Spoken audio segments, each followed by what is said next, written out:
In 1859, a man named Edwin Drake was trying to find salt in Pennsylvania. He was not looking for oil. Nobody was looking for oil. Oil was that dark, disgusting liquid that occasionally ruined your salt wells and smelled terrible. Drake drilled down 21 meters and struck oil. That accident would redraw every map on Earth. It would determine which countries became rich and which stayed poor. It would cause more wars than any ideology in history. It would change the climate of the entire planet.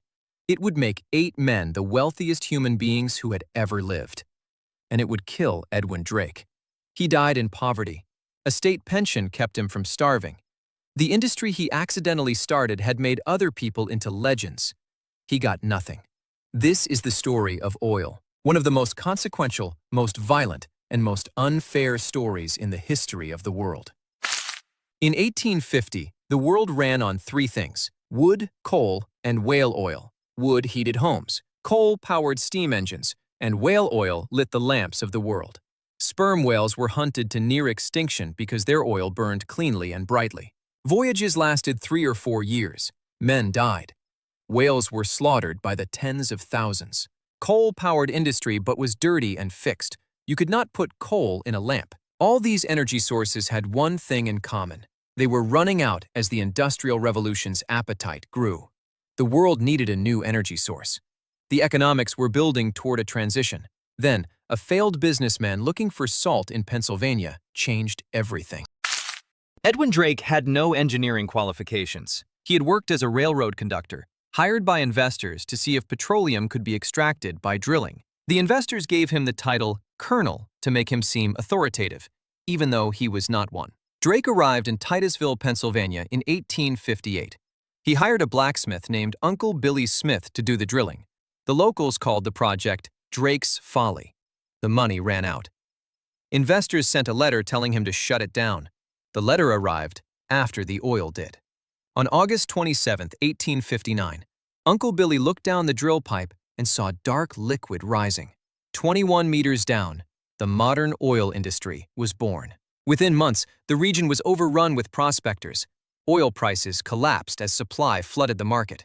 Drake made some money, lost it in bad investments, and died in poverty in 1880. The industry he started was producing millions of barrels a year. He saw none of it. Into the chaotic oil rush stepped a 23-year-old bookkeeper from Cleveland named John D. Rockefeller. He did not want to drill. He focused on refining. As long as someone produced crude oil, refiners had raw material. By 1870, Rockefeller had founded Standard Oil. By 1879, it controlled 90% of all U.S. oil refining. He secretly negotiated railroad rebates his competitors could not get, undercutting them until they sold out or went bankrupt. The result was a monopoly that set the price of oil for the entire country. Rockefeller's fortune at its peak was equivalent to roughly $400 billion today. In 1911, the Supreme Court broke Standard Oil into 34 smaller companies. The irony? Rockefeller owned shares in all of them. The breakup made him even wealthier. The discovery that would most change the world happened in 1908 in Persia. A British businessman named William Knox Darcy had spent 7 years searching for oil there, days from abandoning the project, when his team struck the largest reservoir discovered to that point. The Anglo-Persian Oil Company was formed. The British government bought a controlling stake. Persia received a fraction of the profits. Then, in 1938, American companies found oil in Saudi Arabia. In 1948, they found the Ghawar field, the largest conventional oil field ever discovered, containing roughly 10% of the world's proven reserves. The Middle East became the most strategically important region on Earth. But the countries sitting on the oil did not control it. The Seven Sisters, major Western oil companies, controlled production, pricing, and profits. The host countries received royalties, far less than the value of what was being extracted from their soil. By World War I, oil had become military necessity. Trucks, tanks, planes, and warships all ran on petroleum. The side that ran out of fuel lost. Germany's defeat was partly a fuel problem. The British naval blockade cut off imported oil, and by 1918, German vehicles were running on substitutes. By World War II, Oil was the central strategic resource. Hitler's invasion of the Soviet Union was partly driven by a desire to seize Caucasian oil fields. Japan's attack on Pearl Harbor was triggered by an American oil embargo that threatened to paralyze its military. After the war, oil interests drove every major power to intervene in Middle Eastern politics. The British and Americans overthrew Iran's elected prime minister in 1953 when he tried to nationalize the oil company. The 1973 embargo, the Iranian Revolution, the Gulf War, the Iraq War.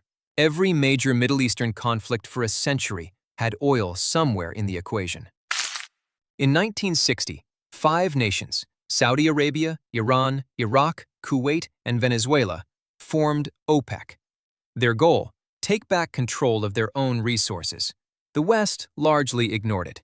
Then came 1973. After the U.S. supplied Israel with military equipment during the Yom Kippur War, Arab OPEC members declared an oil embargo. In 4 months, the price of oil quadrupled, from $3 a barrel to $12. American gas stations ran dry. Rationing was introduced. The speed limit was cut to 55 miles per hour nationally. The most powerful economy in the world had been brought to its knees by a decision made in Riyadh. The age of Western oil company dominance was over. The age of petrostates had begun. Most people think of oil as fuel, but oil is in almost everything you own, wear, or touch. Plastic is made from petroleum, the polyester in your clothes, the nylon in your carpet, the asphalt on every road, the fertilizers that grow most of the world's food. When people talk about ending oil dependence, they usually mean fuel. But the deeper dependency, plastic, fertilizers, synthetic materials, is harder to replace and less often discussed. Global plastic production is approximately 400 million tons per year. Most is never recycled. Microplastics have been found in human blood, in placentas of unborn children, at the summit of Everest, and at the deepest point of the Mariana Trench. The oil economy did not just change how we travel, it changed what the world is made of. Eunice Newton Foote demonstrated in 1856 that CO2 trapped heat. Svante Arrhenius calculated in 1896 that doubling atmospheric CO2 would warm the Earth by roughly 5 degrees Celsius, remarkably close to modern estimates. The oil companies knew far earlier than they admitted. Internal Exxon research from 1977 concluded burning fossil fuels would cause significant and damaging climate change. Instead of publishing this, Exxon funded climate denial, think tanks and politicians that cast doubt on the scientific consensus.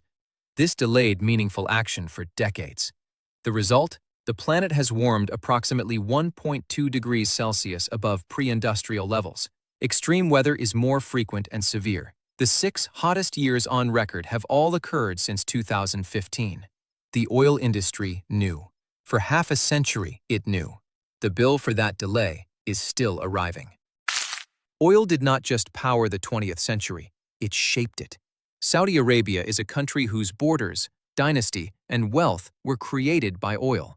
Without it, a desert with no water and no agriculture. The difference is a geological accident from 300 million years ago. The 8 richest men in American history made their fortunes from the infrastructure of the oil age. The 8 richest today make theirs from the technology that runs on that same infrastructure. And now the oil age is ending. Not quickly, not cleanly, not fairly. Electric vehicles are growing faster than any previous automotive technology. Solar and wind are now cheaper than new coal in most of the world. But the countries built on oil revenue, Saudi Arabia, Russia, Venezuela, Nigeria, face an existential economic challenge. The timescale is decades, not years. Edwin Drake drilled 21 meters down in 1859 looking for salt. He started an accident that ran for 165 years and changed everything. The world he accidentally created is still running on what he found. And now, slowly, it is learning to run on something else. If you enjoyed this, subscribe to Built and Busted, because next time, we are covering another resource that the people who found it rarely benefited from. That tends to be how these stories go.